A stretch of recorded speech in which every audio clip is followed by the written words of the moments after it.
Hello everybody, welcome back to our class BJTE 2023. Today we will learn a new topics which is Ohm's law. Ohm's law defines the relationship among three fundamental quantities: current, voltage, and resistance. It states that current is directly proportional to voltage and inversely proportional to resistance. This chapter examines Ohm's law and how it is applied to a circuit. Electric circuits. As stated earlier, current flows from a point with an excess of electrons to a point with a deficiency of electrons. The path that the current follows is called an electric circuit. All electric circuits consist of a voltage source, a load, and a conductor. The voltage source establishes a difference of potential that forces the current to flow. The source can be a battery, a generator, or another of the devices described in Chapter 3, Voltage. The load consists of some type of resistance to current flow. The resistance may be high or low, depending on the purpose of the circuit. The current in the circuit flows through a conductor from the source to the load. The conductor must give up electrons easily. Copper is used for most conductors. The path the electric current takes to the load may be through any of three types of circuits: a series circuit, a parallel circuit, or a series parallel circuit. A series circuit, Figure 6.1, offers a single continuous path for the current flow, going from the source to the load. A parallel circuit, Figure 6.2, offers more than one path for current flow. It allows the source to apply voltage to more than one load. It also allows several sources to be connected to a single load. A series parallel circuit, Figure 6.3, is a combination of the series and parallel circuits. Current in an electric circuit flows from the negative side of the voltage source through the load to the positive side of the voltage source. Figure 6.4. As long as the path is not broken, it is a closed circuit and current flows. Figure 6.5. However, if the path is broken, it is an open circuit and no current can flow. Figure 6.6. Changing either the voltage applied to the circuit or the resistance in the circuit can vary the current flow in an electric circuit. The current changes in exact proportion to the change in the voltage or resistance. If the voltage is increased, the current also increases. If the voltage is decreased, the current also decreases. Figure 6.7. On the other hand, if the resistance is increased, the current decreases. Figure 6.8. In 1827, George Ohm first observed Ohm's law, or the relationship among current, voltage, and resistance. Ohm's law states that the current in an electric circuit is directly proportional to the voltage and inversely proportional to the resistance in a circuit. This may be expressed as follows: current, I, is equal to voltage, V, divided by resistance, R. Whenever two of the three quantities are known, the third quantity can always be determined. Example: how much current flows in the circuit shown in Figure 6.9. From the figure, we know that voltage, ET, equals 12 volts and resistance, RT, equals 1000 ohms, so we need to find the current. In order to solve this example, we use current, I, equals voltage, ET, divided by resistance, RT. Put in all the values for voltage and resistance, we get current, I equals 12 divided by 1000, which is equal to 12 milliamps. Example: in the circuit shown in Figure 6.10, how much voltage is required to produce 20 milliamps of current flow? From the figure in question, we know that current, IT, is equal to 20 milliamps and resistance, RT, is equal to 1200 ohms. We need to find the voltage. In order to solve this problem, we need to use Ohm's law, which is current, IT equals voltage, ET divided by resistance, RT. Then we put in all the value and solve for voltage, which give us 24 volts. Example: what resistance value is needed for the circuit shown in Figure 6.11 to draw 2 amperes of current? From the example, we are given the current IT equals 2 amps, and voltage ET equals 120 volts. We need to find the resistance in the circuit. To solve this example, we need to use Ohm's law, which is current, IT, equals voltage, ET, divided by resistance, RT. We put in all the given values for current and voltage and then solve for resistance. This gave us value of resistance equals 60 ohms. Application of Ohm's law. In a series circuit, Figure 6.12, the same current flows throughout the circuit. Total current equals current at resistor R1, equals current at resistor R2, equals current at resistor R3, and so on. The total voltage in a series circuit is equal to the voltage drop across the individual loads, resistance, in the circuit. Total voltage ET equals voltage drop at resistor R1, plus voltage drop at resistor R2, plus voltage drop at resistor R3, and so on. The total resistance in a series circuit is equal to the sum of the individual resistances in the circuit. Total resistance RT equals resistance at R1, plus resistance at R2, plus resistance at R3, and so on. In a parallel circuit, figure 6.13, the same voltage is applied to each branch in the circuit. Total voltage ET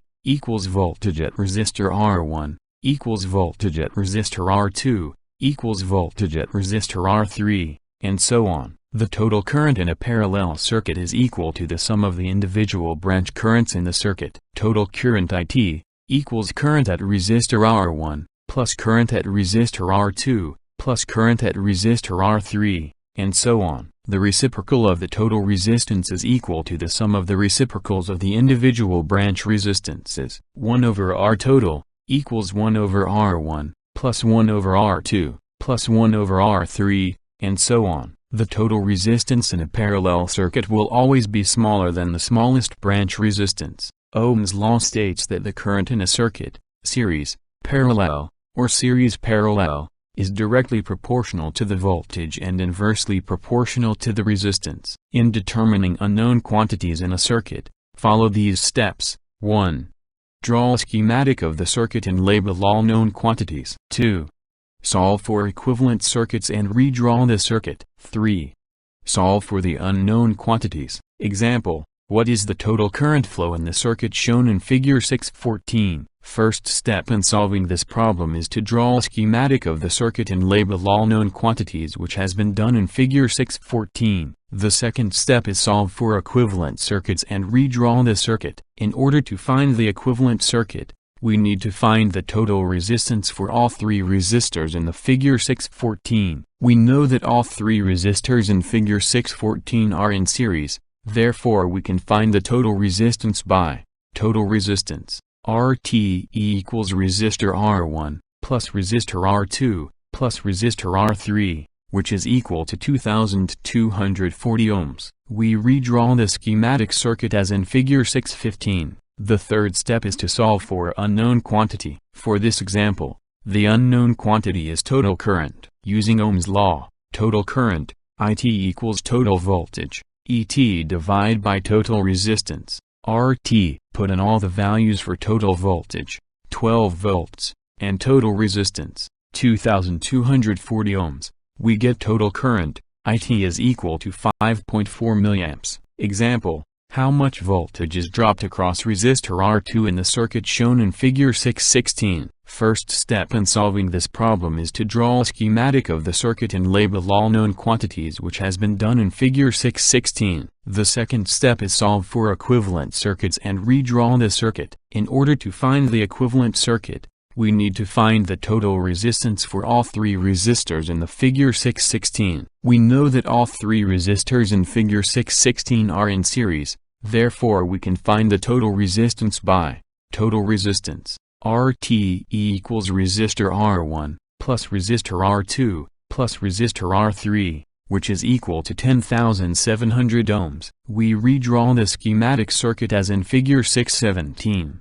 The third step is to solve for unknown quantity. For this example, the unknown quantity is voltage is dropped across resistor R2. Using Ohm's law, total current, IT equals total voltage, ET divided by total resistance, RT. Put in all the values for total voltage, 48 volts, and total resistance, 10,700 ohms. We get total current, IT is equal to 4.5 milliamps. In order to find the voltage drop at R2, we need to find the current at R2. Remember, in a series circuit, the same current flows throughout the circuit. Therefore, current at R2 equals IT, which is 4.5 milliamps. By using Ohm's law we can get voltage drop across R2, by putting all the values for current at R2 and resistance at R2, which gave us voltage drop at R2 equal to 17.55 volts. Example, what is the value of R2 in the circuit shown in figure 618? First step in solving this problem is to draw a schematic of the circuit and label all known quantities, which has been done in figure 618. The second step is to find current at R1 and R3. Because the voltage is the same in each branch of a parallel circuit,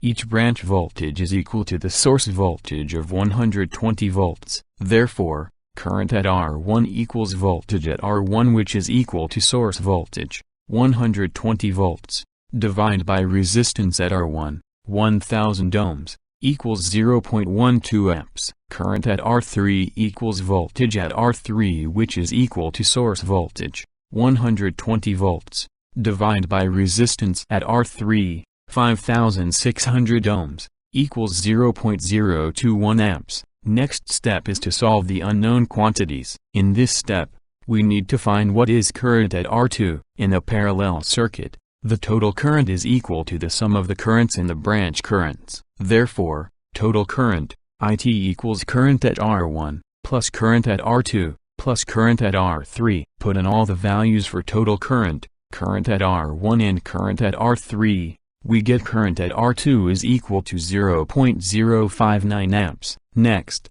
we can determine the resistance at R2 by using Ohm's law. Current at R2, 0.059 amps, equals voltage at R2, 120 volts, divided by resistance at R2. Solve this and we get value for R2 is equal to 2033.9 ohms. Example, what is the current through R3 in the circuit shown in figure 619? First determine the equivalent resistance, Ra, for resistors R1 and R2. Because R1 and R2 are in parallel, we can use the following formula to find Ra. 1 over Ra equals 1 over R1 plus 1 over R2. Solve this equation, we get Ra equals 666.67 ohms. Then determine the equivalent resistance, Rb, for resistors R4, R5 and R6. First, find the total series resistance, Rs, for resistors R5 and R6. Because R5 and R6 are in series, we can use the following formula, Rs equals R5 plus R6. Solving this, we get Rs equals 4800 ohms. Then determine the equivalent resistance, Rb, for resistors R4, R5 and R6. First, find the total series resistance, Rs, for resistors R5 and R6. Because R5 and R6 are in series, we can use the following formula, Rs equals R5 plus R6. Solving this, we get Rs equals 4800 ohms. Next, we need to determine the equivalent resistor, Rb. We know that Rs and R4 are in parallel. Therefore, we can use parallel formula, 1 over Rb equals 1 over Rs plus 1 over R4. Solving the value for Rb, we get 2374.74 ohms. Redraw the equivalent circuit substituting Ra and Rb, and find the total series resistance of the equivalent circuit. Because all the resistors are in series, we can use the following formula, Rt equals R plus R3 plus Rb. Therefore, Rt equals 8641.41 ohms. Now solve for the total current through the equivalent circuit. Using Ohm's law, I total equals Et over Rt, and I total equals 13.9 milliamperes. In a series circuit, the same current flows throughout the circuit. Therefore, the current flowing through R3 is equal to the total current in the circuit. I3 equals 13.9 milliamperes. Kirchhoff's current law. In 1847,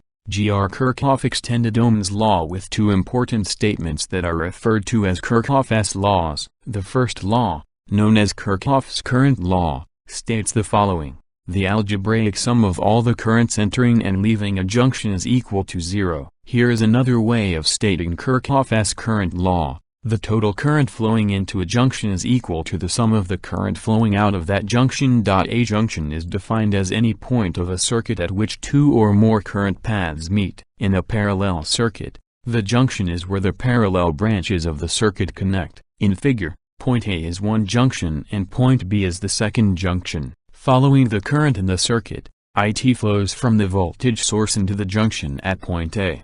There the current splits among the three branches as shown. Each of the three branch currents, I1, I2, and I3, flows out of junction A. According to Kirchhoff's current law, which states that the total current into a junction is equal to the total current out of the junction, the current can be stated as I total equals I1 plus I2 plus I3. Following the current through each of the three branches finds them coming back together at point B. Currents I1, I2, and I3 flows out into junction B, and IT flows out. Kirchhoff's current law formula at this junction is the same as at junction A. I1 plus I2 plus I3 equals IT. Kirchhoff's voltage law. Kirchhoff's second law is referred to as Kirchhoff's voltage law, and it states the following. The algebraic sum of all the voltages around a closed circuit equals 0. Here is another way of stating Kirchhoff's voltage law. The sum of all the voltage drops in a closed circuit equals the voltage source. In figure there are 3 voltage drops and 1 voltage source. Voltage rise. In the circuit, if the voltages are summed around the circuit as shown, they equal 0. ET minus C1 minus E2 minus E3 equals 0. Notice that the voltage source, ET, has a sign opposite that of the voltage drops. Therefore the algebraic sum equals 0. Looking at this another way, the sum of all the voltage drops equals the voltage source, ET equals E1 plus E2 plus E3. Both of the formulas shown are stating the same thing and are equivalent ways of expressing Kirchhoff's voltage law. The key to remember is that the polarity of the voltage source in the circuit is opposite to that of the voltage drops. Thank you for listening to the presentation. If you should have any question, please feel free to ask. Thank you once again.